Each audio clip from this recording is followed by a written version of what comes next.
Good afternoon, everyone. Glad you all made your way back from the tour. Did everyone enjoy the tour today? It's a beautiful campus. So we have two more panels for you this afternoon. I think these are going to be some of the best and most informative parts of the day, so hopefully we can keep you awake. There's water and fruit in the back as well. One thing I know that some people have flights today, so if you do have a flight and need to sneak out, if you can please just sit in the back and sneak out quietly, we'd appreciate it. But this panel will go from 3 to 4, then we'll have a transition to our industry panel from 4 to 5.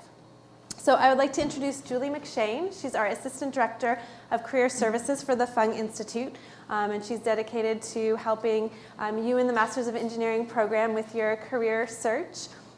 And we're going to be joined today on a panel with 3 of our current students: Grant Bishop from the Mechanical Engineering Department, Akanksha Maduri from Industrial Engineering and Operations Research, and Nico Izaislin from the EECS Department. So they're going to come up and share their experience in the program, and we have a set of questions based on what you submitted to Julie last week, so we're hoping to go over a lot of information in this packed hour, beginning with Julie giving you a good explanation of what she does and what you should expect out of career services for the Masters of Engineering program. Julie. Thank you, Beth. Hello, everyone. Thank you for coming to Visit Day. Welcome to UC Berkeley. Again, it's been a pleasure to get to know all of you and answer your questions. And I hope you're enjoying your time here and learning a lot about the program in Berkeley. I know a lot of you have come from near and far, so I'll try and keep this interesting, and I really try to focus based on the questions that you did submit to the email that I sent out. But I am going to talk a lot about career services, my role, which is very unique for a Master's of Engineering program because I'm a dedicated personnel to help you throughout your career search and help you plan strategy and do employer outreach. So I am going to give you a little bit of an overview of career services, talk about our programs, our events, and give you an idea of what our students are going on to do next year. We have been conducting some surveys throughout the year, so we do have some data that I can share with you that I think will be very interesting. And then we're going to invite the students up, and they're going to answer a lot of the questions that you submitted, and then we'll take some questions directly today. So if you could save all questions to the end, that would be great, and there will be time for you guys to ask questions. So this is a lot of information, but a great overview for what we have on campus. How many of you participated in career services at your undergrad institution? Okay, great. So you're familiar with what's provided. That's wonderful. I think that says a lot about who you are. You're probably very ambitious and taking the initiative in your career process. So you'll find a lot of similar services at Cal. Specifically within the Masters of Engineering, we do a lot of focus things for you. And I think one of the most unique things is being able to work with a career counselor, me, who's here to offer you individualized attention. So some of the services that I offer include resume critiques, help with cover letter writing, mock interviews, so anything from the beginning of your process to the end. So throughout the process, helping you do research in industry, certain employers, all the way to the end with salary negotiation. Something else that we provide are emails to keep you engaged and informed with what else is happening on campus. Because not only do we have our services, but there is a central career center on campus that offers a lot of great services as well. They have a job board. They coordinate career fairs. Many employers come to campus and do info sessions. So there is always something going on. There's always something to be involved with. And there are always ways to be networking with employers and your fellow students. We offer a lot of programs and workshops to get you ready to get in front of employers and to start the interview process. So we've done a business etiquette workshop, interviewing workshop, communication. We want to make sure you are ready and putting your best foot forward when you're meeting with employers. So the goal at hand is to really give you the resources, the knowledge, and the connections to have a successful year in recruiting and end the year with hopefully a job, but if not the resources within the next couple of months, you should be aligned with your goals. And then throughout your whole career, whenever you conduct a job search, you should have this foundation so you could always move on to the next thing that you want to accomplish in your career. We also do direct employer outreach where we have events like an employer breakfast. So we bring employers in to work and meet with Masters of Engineering students, and the response to that has been really great. They're really excited about this program. As you know, it's the first year that we've done it, so employers are still learning about it. They've been really excited. The response has been overwhelmingly positive. And in our survey results from the first semester, and I think a lot of people took advantage of these resources and the events on campus, and as you can see, over 76% of the class had at least one interview with some top companies. So that is something that we're really proud of, and we're really proud of the current class. You do have this list of employers in the packet that we gave you last night. So these are employers, this is a sample of employers that interviewed our students. They were on campus recruiting, they invited our students to their sites. We had students flying to Seattle during the week, flying to New York to meet with McKinsey. In Seattle, they're mostly meeting with Microsoft. So we had students very active from the beginning. And I think one of the challenging things with a program that's 1 year is you really want to start early. You want to start thinking about your career and where you want to be at the end of the year so you could plan accordingly. There are so many resources at your disposal, but a lot of it starts with you. I would like to start working with students over the summer to make sure you're entering Berkeley with a strong resume, with some goals in mind, because come September is when employers really show up to campus, especially certain industries. Beginning of September, banking's here, consulting's here, and they want to start meeting with you right away and start the process. So it is something to think about, and it's exciting. And as you're starting your classes, it can also feel a little overwhelming, which is one reason that I'm here throughout the summer to start doing outreach to students and making sure that you're prepared when you come to Berkeley and you know that everything that you can start taking advantage of right away. So I also want to briefly mention, but again, it's listed in your handout, because some students were curious about what type of job titles that students were getting, what type of job offers. So it really was across the spectrum. As we work with all different types of engineers, you can see this list spans industries, startups, small companies. Some examples of job titles that students were offered include process engineer, product manager, program manager, R&D engineer, business analytics associate, hardware engineer, software developer. It goes on and on. Students a lot of them are staying in the Bay Area, which is exciting. A lot of our great alumni will be in the Bay Area. And then some are going on to work in London, New York, Seoul, Arizona, Seattle. So our alumni are going out across the nation, across the globe, which again is exciting. It will be part of your network, and that is something that we try and foster here. So we're going to continue to build great relationships with employers and with our alumni.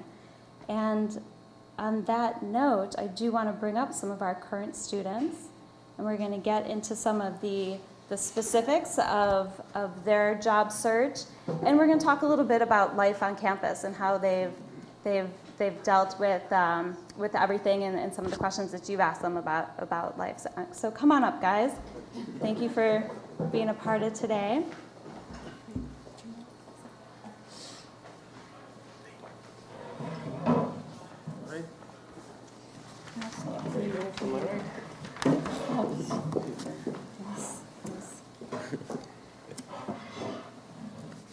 So once again, we have Grant from the Mechanical Engineering Department, Akanksha is from the IEOR Department, and Nico is from EECS, and Beth is from Academic and Student Affairs.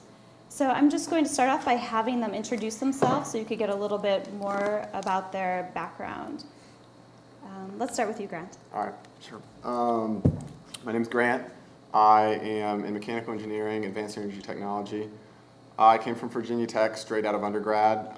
Previous work experience was just internships at Areva, a smaller mechanical contracting firm, and then Bechtel. And I mean, what else? I guess my capstone this year is the smart building. So it's basically just an energy model and real-time data sensing, kind of bringing them together. And it's actually the building we're sitting in. So it's kind of cool. And I mean, I think, oh, I guess the one last thing is I'll be working at Lockheed Martin next year. Great, thank you. Hey. Hi, my name is Akanksha Miduri. I am actually very, very interested in talking to you, and you probably realized that when I got up before I was supposed to. But anyways, I did my undergrad in the University of Nebraska, Omaha in computer science. I'm originally from New Delhi, India, so it was quite a switch coming here. After I graduated over the summer, I went back home, but I came to Berkeley right after that, so most of my work experience is in the form of internships, like Grant. So I work primarily at IT firms because of my undergraduate degree being in computer science. Besides that, my capstone project right now is with SanDisk, and it is primarily forecasting demand on the retail operations side. So it is probably not as interesting as something as what Grant is doing. Besides that, I'm still currently interviewing for jobs, and hopefully I'll have something more to say about that at the end of this year. All right, so I'm Nico Zeitlin. I did my undergrad in Argentina, that's where I'm from. I studied computer engineering, and I worked for several years during and after getting my degree there. Basically, I worked for about 5-6 years in software development, and then I pursued this Master's of Engineering here, where I'm currently working on a capstone project on a mechanical cockroach that I am teaching how to walk by itself. Aside from being creepy, the end goal of it would be to find people in disaster situations and, one day in the future save lives. So that wouldn't be so bad. And my current offer and my future employer is going to be Apple. I will be working there as a software engineer for the Siri team. Hi, as Julie said, I'm your Assistant Director of Academic Affairs. I am a Berkeley graduate. I have a master's in education and have worked here for about 10 years for the College of Engineering and also for the Haas School of Business. Great, thank you. So you've all traveled a long way to be here as well. What was it like when you first got to Berkeley? Can you share with us your first experiences, maybe a funny experience? Yeah, I guess I'll start. I guess I have two stories where you can kind of learn from my stupidity a little bit. I came from Virginia Tech, as I said, which is a small town, and they just really don't care about parking that much off campus. So when the apartment building said parking costs $100 a month, we're like, oh, we don't need it. We'll just park on the street, public parking. That was an awful idea. And within 3 days, my roommate and I got $600 in parking fines. Which is basically what it would have cost for the entire year just to park in the parking deck at the apartment. So don't do that. I guess the second thing is I came from the East Coast and I kind of forgot about the time zone change. And so I'm a religious college football fan. I got all ready for the first game of the year, and then I realized it happened 3 hours ago. So, yeah. Well, I don't have anything as funny. I don't think I can. Anyways, so before we came here, actually we started exchanging a lot of emails, the students itself, using the mailing list. So there was this one guy especially who would send a lot of emails out, and it was great help because it was a lot about housing, about classes, about capstone projects. So it was a lot of interesting information we were sharing. Some of the people actually replied back, and it was a really good opportunity to learn more. But when we first came here, for our orientation. We all got there and we were just going around the group and introducing ourselves. And the guy, he just turns to the person who just introduced himself and said, "You did not reply to my emails." And oh my God, that was awkward. But at least it helped break the ice. And after that, we were all able to talk to each other pretty easily.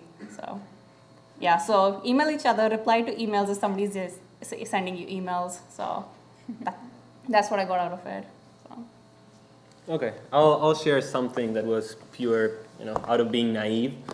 Coming from Argentina, I didn't think that there would be such a difference in the meals, and I thought I liked spicy food. And then I got here and I got to go to an Indian restaurant and try what Indians think of spicy food. And anyway, as a fair warning, just be mindful that spicy is different in different places. I was ready to cry and I had to stay in bed for a day after that, so it's all different. Great, thank you. So those are some great takeaways. Especially that parking. So you're in Berkeley, make sure you know where you're going to park. Now, actually, my next question, do you all live in Berkeley? Did you decide to live in Berkeley, and how did you find your housing? Yeah, I decided to live in Berkeley. I actually spent like the entire summer looking at Craigslist. That's probably the best way to do it. I would say like everyone puts their housing on the Craigslist, excuse me. And I decided to live in an apartment building called the New Californian, I think it's called. And it's about a mile east of campus. It's a little on the expensive side, but it is above a Trader Joe's. And the landlords are pretty awesome, so I would definitely recommend it. Yeah, being above a Trader Joe's is awesome. Well, actually, during my undergrad, I lived on campus in a dormitory, and I really liked the environment, so I decided to do it again. So I'm currently living in the International House, which is one of the few graduate housing that's offered on campus. I would recommend it for people who really, really enjoy that kind of environment where it's hanging out with a lot of students. The International House itself is great, except for the food. But besides that, I would say that it would probably be a much better idea to try and look at off-campus housing, just because it's very, very expensive living in the dormitory. I'm paying a lot more than others are. And also the food being a problem, there's a cafeteria attached, but the food is really bad. I have actually got a really good story about that. A couple of years ago, the food was so bad that most of the people weren't using their meal plans. So they went to People's Park, which is a notorious place in Berkeley for their homeless people. So they got all these homeless people to come and eat in the cafeteria just to get rid of the meal plans. And after that, actually, they changed the meal plans and they changed the food, but it's no better. So just a warning. But so from what I've heard, most of my friends live off campus in apartments. North Berkeley is much better to live in, slightly more expensive, but the neighborhood is nicer. It's much nicer place to live in just because it looks nicer also. It's also where a lot of students stay, especially near the northwest side of campus. Yeah, so northwest side of campus is where a lot of people stay. So you would find a lot of students in that area. Lots of great coffee shops, restaurants nearby. So that would be something I recommend. If you want to look at something cheaper, south side, you would find a lot of places, but I would not really recommend it. Craigslist is great, and another one that my friend mentioned was padmapper.com. So. Great. Do you have anything to add to that, Nico? I was gonna say that the grass is always greener on the other side, I guess, because I live in an apartment, and I've always thought how I wish I was in the iHouse. I think the iHouse is very cool. Every time I went there, well, the meal wasn't good. She's right. But yeah, the environment is great. So I don't know. You don't even need to be an international to live at the iHouse. I know that they take people from the US as well. So I don't know. I thought it was great. There's a great environment. It looks like the kind of environment that I imagine you would find in a frat house, but without all the crazy party people that are just screaming all day long. So I think that starts on Thursday. So yes, some days of the week. Actually, and just to add to that, one thing I really liked about the International House is that they have a lot of workshops and they have a lot of these trips that they organize at subsidized rates for international students and residents. So even if you're not living in an international house, some of them you could attend. And it's a really, really good opportunity to see the place and just hang out with more people, meet new people. So. Great. Thanks, Akansha. That's actually a great segue to my next question. I'm curious, we're going to talk a little bit more about careers and your academics, but what else do you do for fun on campus? What are some social activities you've had a chance to get involved with? Okay. I guess I'll start since I made the segue. Well, I actually live on campus, and I live on the intersection of Bancroft and Piedmont. So I'm right next to all the sororities and fraternities. And I'm right next to Durant as well, which is where most of the student hangouts are. So I know what most people do, at least starting Thursday night. So there are a lot of restaurants you can go to, a lot of pubs. So if you enjoy that sort of thing, I would recommend that you live in that area. Besides that, some of the things I enjoy a lot is, say, movies or plays, theater. So that also has, living in Berkeley, that is something that you can really enjoy. Also, you can go to the museums. I don't know if a lot of people enjoy that, but I love museums. So going to San Francisco for museums, or even on campus, you can go to the archives. There's a lot of opportunity. Besides that, I think Berkeley is great just because of public transportation. So you can get to most places pretty easily. So you can get together with friends and do a lot of things without having to worry about getting back to your dorm pretty late, because the public transportation is pretty good. Grant? Yeah, I can go. I would say, I mean, during the week on campus, I typically go to the gym maybe 5 times a week. There's 7 basketball courts, so maybe 3 days a week I play basketball, and then I also go lift weights. So the gym is definitely a plus. I know probably every college campus has that, but yeah, 7 basketball courts is nice. On the weekends, I like to travel. Like I said, I'm from the East Coast, so I haven't ever been to this area, and there's just so much cool stuff around here. You know, going into San Francisco, going up to Napa, I've been to Tahoe, Yosemite, Vegas, Reno. I'm planning a trip down to LA. So there's just so much cool stuff in the area, and if you make time for it with your studies, it's really worth it. Also, what you'll find is that if you're not from here, a lot of your friends will want to visit you because it's a free place to stay in an awesome area. So I actually do get to see some of my friends from the East Coast, which is nice. Great. Nico? I'll actually agree with both of them. Yeah, I do the same thing, so I won't take too much of your time. The bars and traveling around the area is great. Like he said, there's so many cool places around California. So I think that by itself is a great value of being here, just the opportunity to see these amazing places. So, Okay, but he covered it. So when you guys aren't traveling and you're not at the bars, what career services did you take advantage of this year? Oh, she's gonna nail us now. I mean, there's a ton of career services stuff. I wish I could say I did all of it, but I tried to take I guess, pretty good advantage of it. You know, I went to the info sessions, you know, the resume critiquing, just the online job postings, taking advantage of those, and doing on-campus interviews. Just reading her weekly email and, you know, scouring through that pretty well. I mean, it's, yeah. Yeah, I think I agree with Grant, where there are a lot of things offered through the Fung Institute and Berkeley Career Services as well. Some of the other things that we had last semester and this semester are workshops. So we had some networking workshops, some etiquette workshops, some interview workshops. So I actually did not attend all of them, but I did attend some of them, and I thought they were extremely helpful. Besides that, you can also have one-to-one sessions. So one of the things I did with Julie was before my interviews, I just sat down with her, went over exactly what I should be talking about, a little bit of how I should be behaving, what kind of research should I do, how prepared I should go into my interview.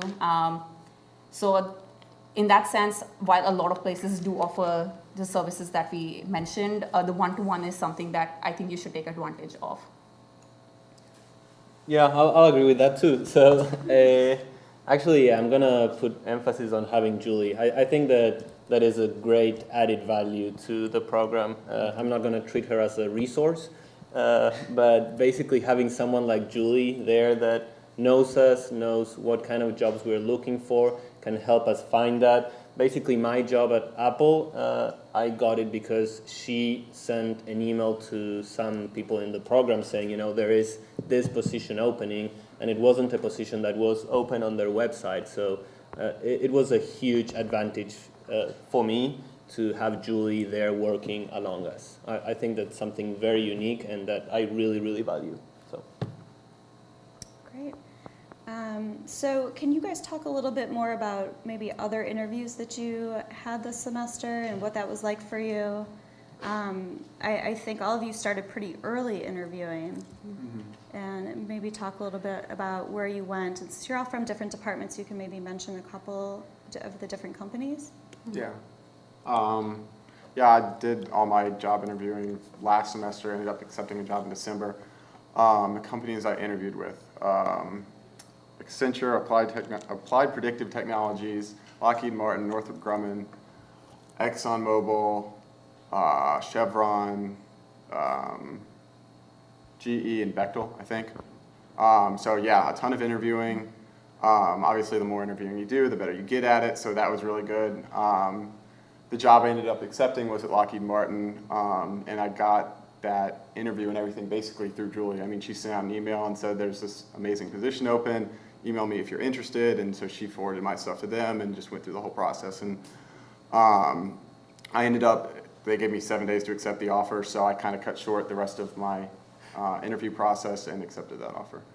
I guess takeaways from that, if we want to talk about that, I would say the two main things I learned, definitely starting early, make a list of all the companies and do the research before you get here, because once you get here, you're going to have a lot of work on top of that.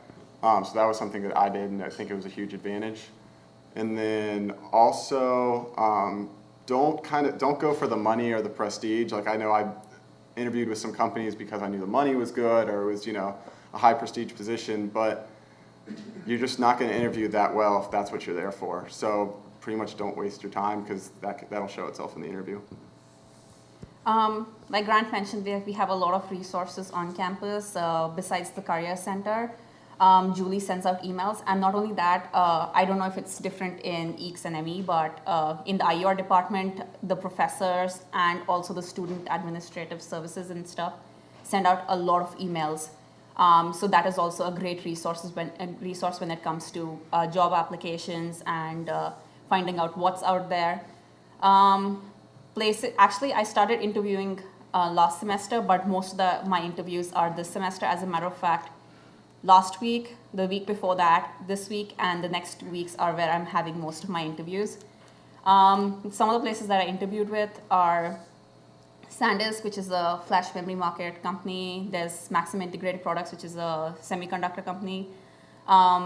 Besides that, I interviewed with Datacon, which is a telecommunication consulting firm.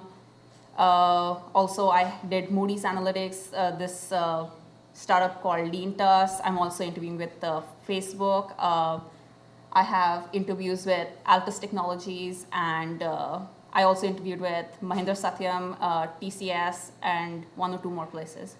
So some of the takeaways from this, like Grant mentioned, you should do your research, not only of the companies, but before you're going into the interview, it's really, really important that you know exactly what the position is about.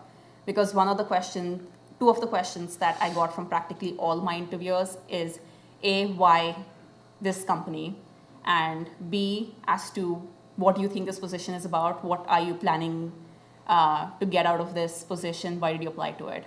So those are two things that you should have really, really good answers about. Besides that, another thing that you have to be really careful about, like Grant said, is about the money and the prestige. You should be careful when going in, because people can usually make it out. Also, one more thing that I learned is that when it comes to interviews, you have to be highly patient. So your interview process itself will be done in maybe 2 weeks, but after that you'll wait for a month just to hear back. So you have to be patient. Great, thank you. So I think that just as both of them, I interviewed with a lot of companies. And I already think that's something interesting, how we had to interview with so many companies. if you go to the career fairs, I'm a software developer, right? You go to the career fairs for the engineering department, and they will jump to you and say, are you a software developer? And you say yes, and they, start advertising their company as, like, please come work for us. And you get super confident. I was super confident the, first couple of months, thinking, wow, I get my pick of a company. They are coming here to recruit, and they are, like, going after me as if I'm some kind of treasure, just here, software developers, this is what we need. They were like game companies, mobile phone companies, analytics company, anything, right? They just want software developers, right? And I'm sure they do the same for many other positions, but that was my experience. So one takeaway I get, for sure, is that is not exactly the case. So they do want people, but you will have to interview with many companies. Obviously, they want Berkeley students. That's why they are here. We already have a great advantage. We are almost certainly already have the interview, right, prepared for us. We just have to say yes, give them our resume, and they will see us. So we have a great advantage. And then, we have many opportunities to blow it. So I think that, yeah, it's very important to have many interviews, start early, broaden your chances, try to, have a lot of different possibilities that, don't say, I will only work for Amazon, right? And bet everything on Amazon, which is great, research Amazon, research their product, do whatever you want, but then consider also that you might not get the job, because even if you are a great candidate, there's a lot of people that are also great candidates, and I think that we've all experienced that it is important to go for many things, and then, something will come up. Of course, with everything, just like they said, prepare. She was saying how she's always asked about the company and the product. I interviewed at Microsoft and at Google, both like the final round of interviews. They flew me to Seattle. I went to Mountain View. It was wonderful. And in both cases, in one, I interviewed for the Bing search engine. Do you know what that is? So they were like, what would you improve for Bing? What do you like of Bing? And to be honest, I had no idea I was interviewing for Bing, and I don't think I've used it more than once when it came out about 5 years ago. So I was like, I don't know what you're talking about. Second, for Google, they were like, I didn't know either. I was interviewing for Google Plus. Come on. They were like, what do you like about Google Plus? And I'm like, I don't know. I know that it competes with Facebook, but I'm not sure. So anyway, one thing that I learned is, before my interview, I'm actually now asking what the group I'm interviewing with is, what is the actual product that I will be interviewing for, and researching that, because they do ask those things, and actually preparing for the interview makes a huge difference. They do want to see that you are engaged with the company, with the product, and that you know what you're talking about. So I think that's great advice, and it's a time commitment. It takes energy, and it's something that you have to focus on throughout your time here. And my next question was submitted directly from you guys. I'll start with Grant again. How do you feel you're better prepared for the job market after this program? Oh gosh, I mean, I feel like this program is made to, like, every aspect of this program is made to prepare you for the job market, especially like the business side. Kind of like every class I walk away going, oh yeah, like I can apply this in next year. Like, this is something I want to bring in into the office with me.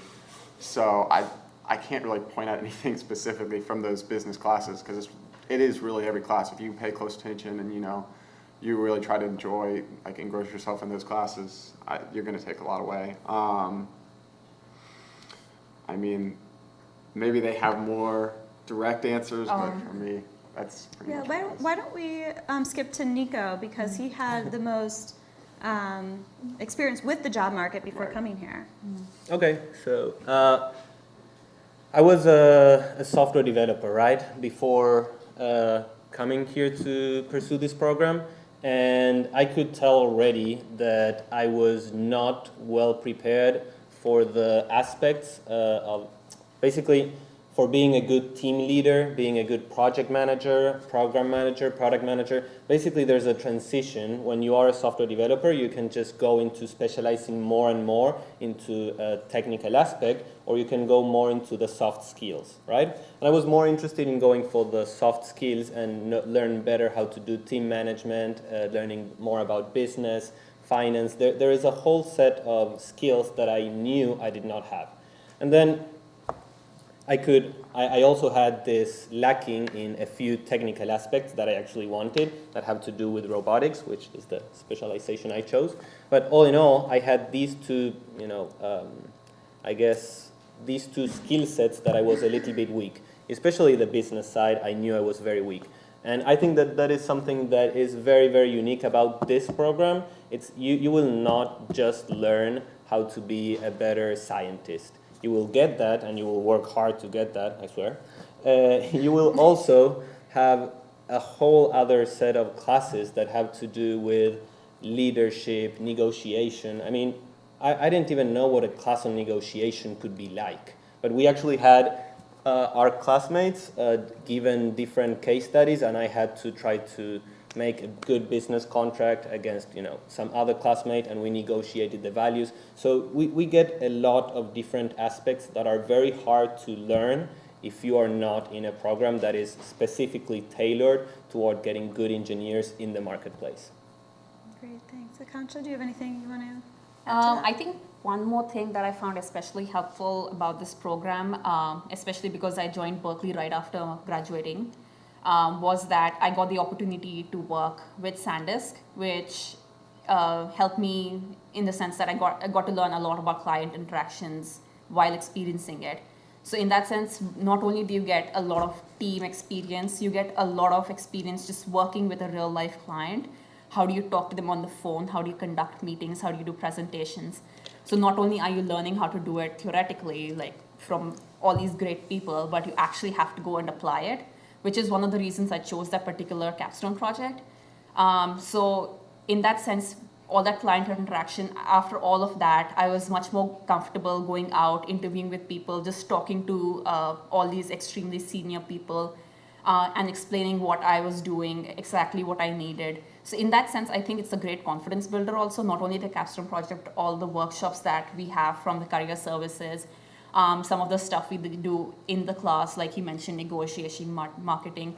Another thing that I found really great was that there's a lot of awareness because of this program particularly.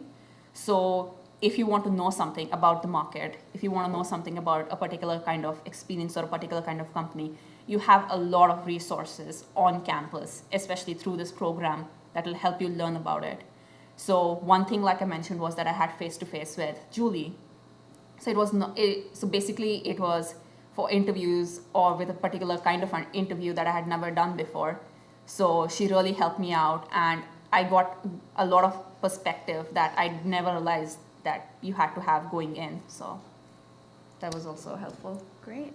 Well, we've heard a little bit about your social activities on campus and how much time you spend recruiting. Can you talk a little bit about what your weekly workload is like? How many hours a week do you spend studying? And what's your typical schedule? How do you strike a work-life balance, if you do? I mean, I would definitely say I do. I don't think I could quantify and put a number on how many hours I spend a week. Like, I mean, you're all engineers, you know what went into it in undergrad.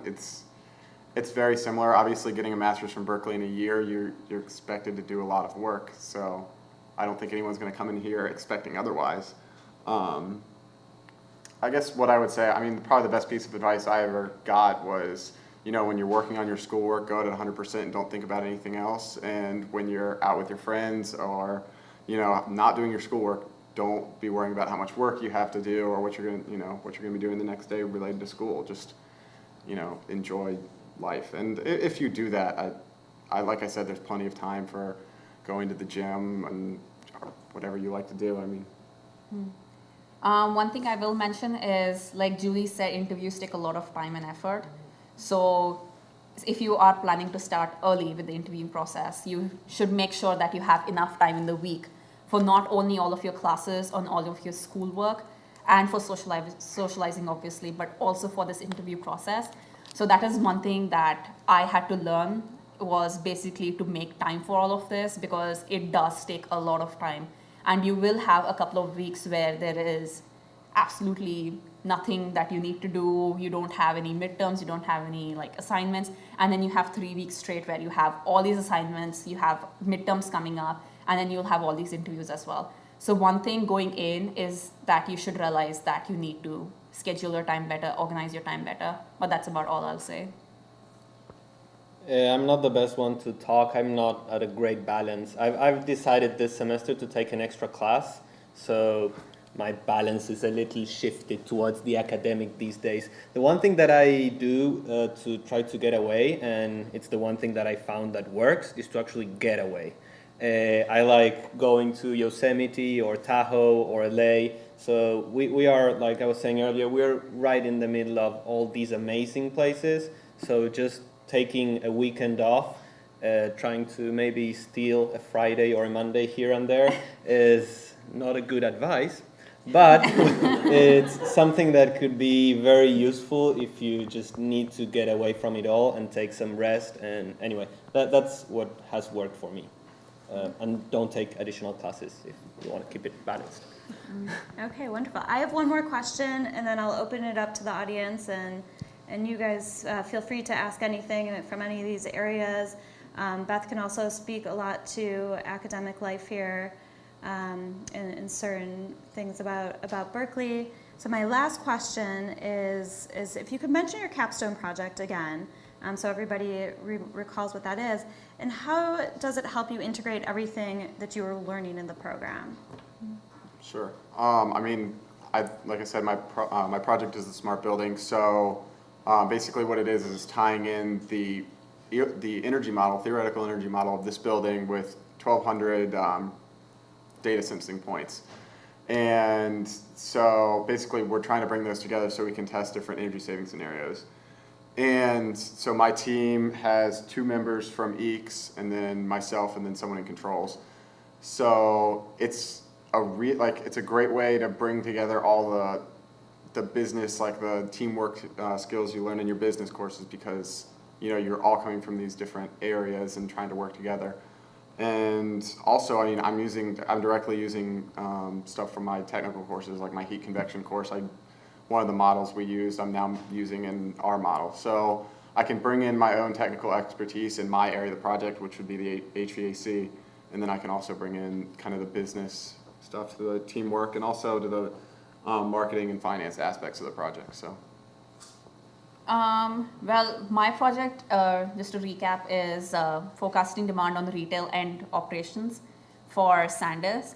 So there we're primarily trying to forecast or model the demand for all of the products for SanDisk, and since they have products, they're selling products worldwide, so they have different regions that they sell in, so we have to try and capture all of the different demand patterns.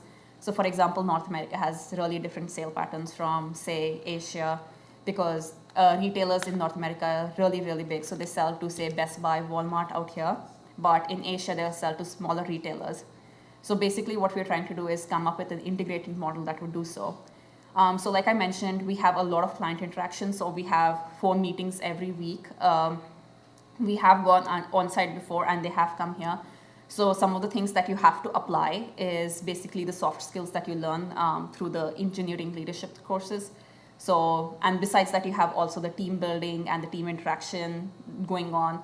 Besides that, we also have to put in some of the technical skills that we're learning. So a lot of the demand modeling that I'm actually applying is something that I'm learning for some of my classes. So all of it put together, I think my Capstone project kind of takes everything that I'm learning this year and trying to apply it. So I'm getting both a theoretical and practical experience in all of these aspects of working in the industry, I guess. Well, Great, you're up. Yeah, they covered a lot. I'm doing the cockroach, as I was saying, mechanical cockroach, robotic cockroach. And so to get started, I guess that what I'm doing is making it learn by itself how to walk so that it can walk across different terrains.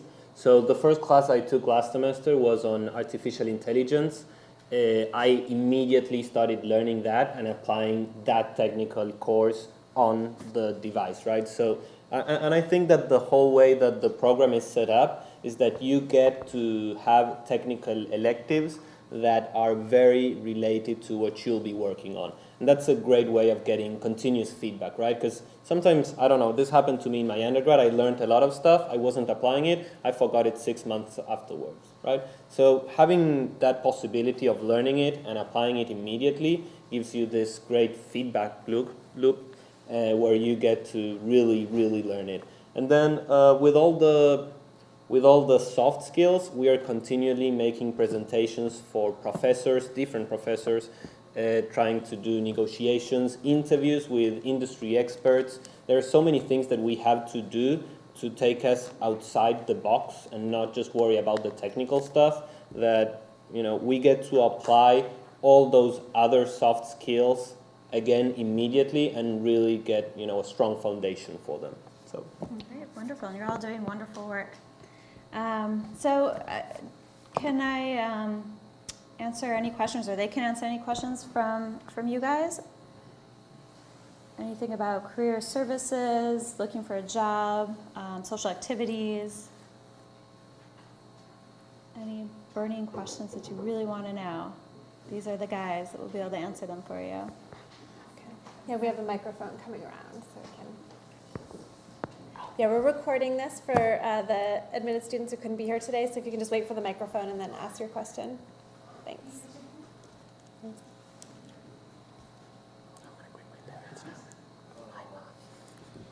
Is it working? Okay. Yeah. So I have a question for Nico. So you are pretty much interviewing for software engineering positions, and I was wondering how the leadership courses and business courses help you when interviewing or finding those positions.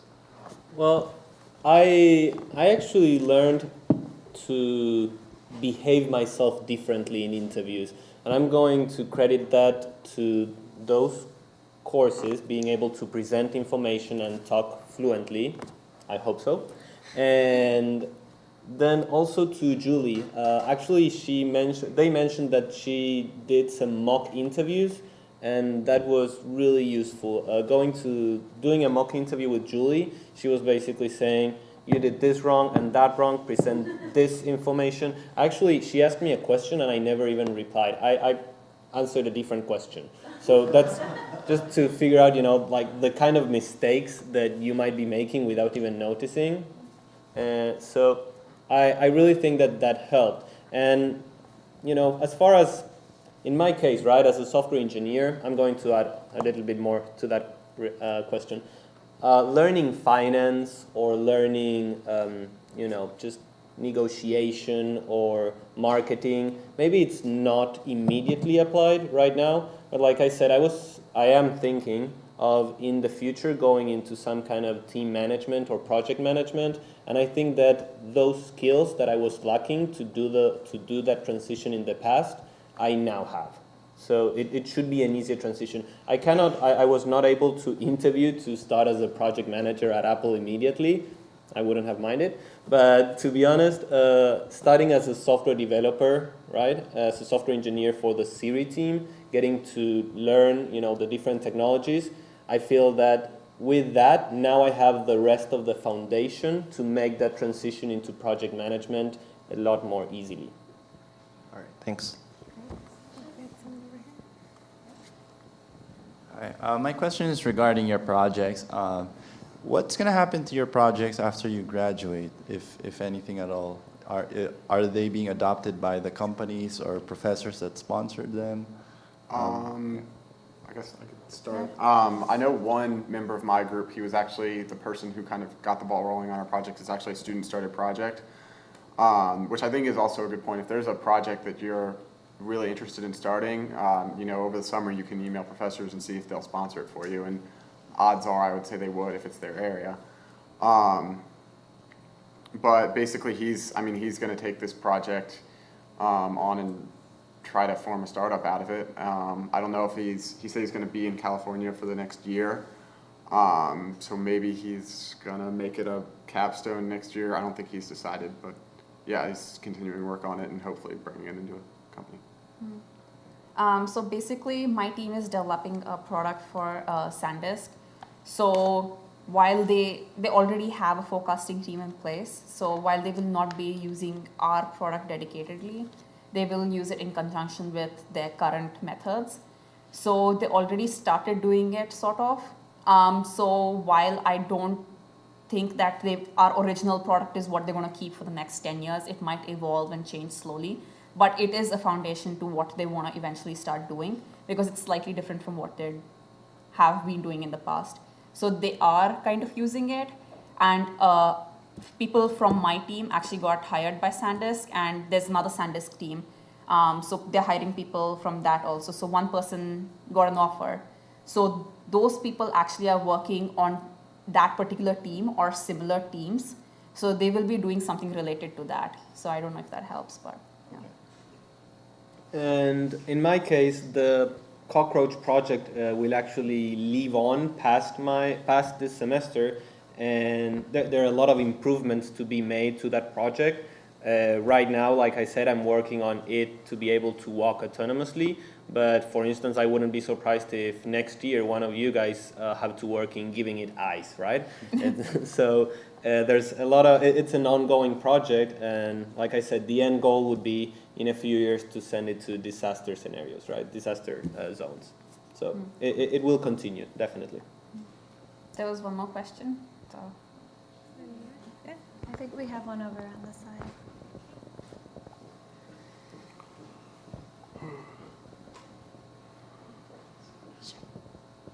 I think this question was kind of answered for the last two, but I think it's also maybe a question for you, Julie. But during the interview process, say you guys are working projects, what were the interviewers really interested in hearing about? Were they interested in hearing about the project, more so just the whole experience with this, or were they more just interested in hitting points that you did on your undergrad by chance? I would say it's pretty comprehensive. They were all very interested in the project because that's really your most recent teamwork, and obviously it's at Berkeley. It's high profile, and they're interested in both aspects, both how you work with your team and the technical progress that you've made. And I think what they're most importantly looking at is what you have done specifically, not what your team has done. They don't want to hear you say, "Oh, we did this last semester." They want to know exactly what you did. So it's important, I guess, when you're working on your project to kind of keep in mind what you're doing technically for your team, and make sure you are doing something technically for your team, so you can speak on that in interviews. I agree completely with Grant, where they not only interested in your capstone projects, they're interested in what specifically you've contributed to your capstone projects.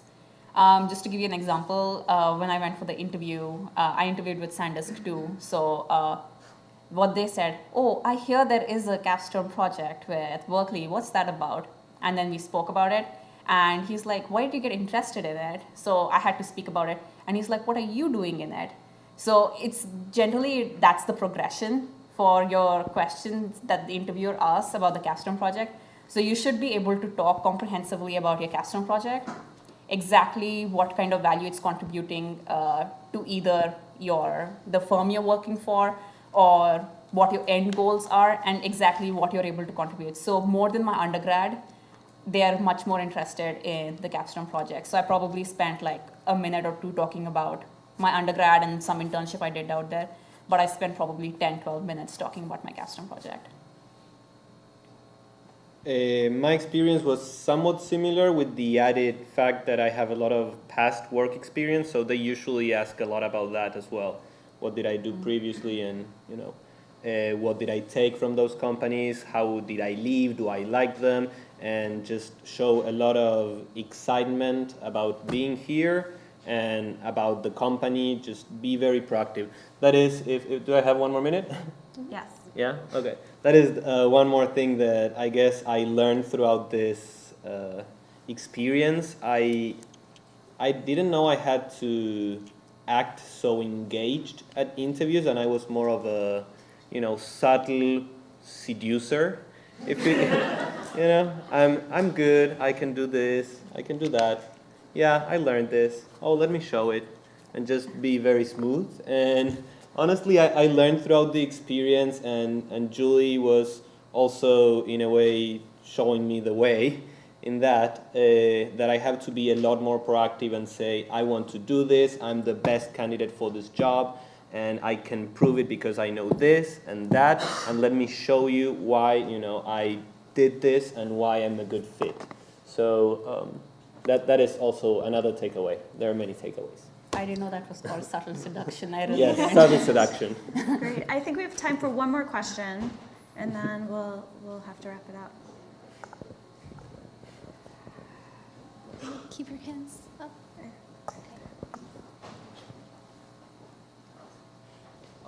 When are the career fairs, and are they for graduate students or for undergraduate and graduate student, like both, or do you guys have separate career fairs just for Master of Engineering students? Yeah, that's a good question. There are approximately 16 career fairs throughout the year.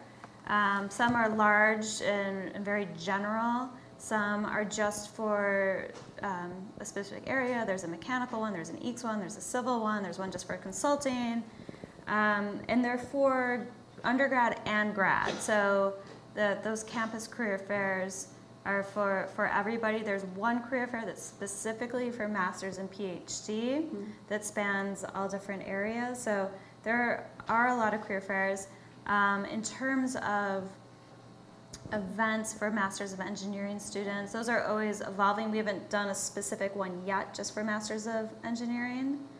We've done more networking events. Great. Thanks.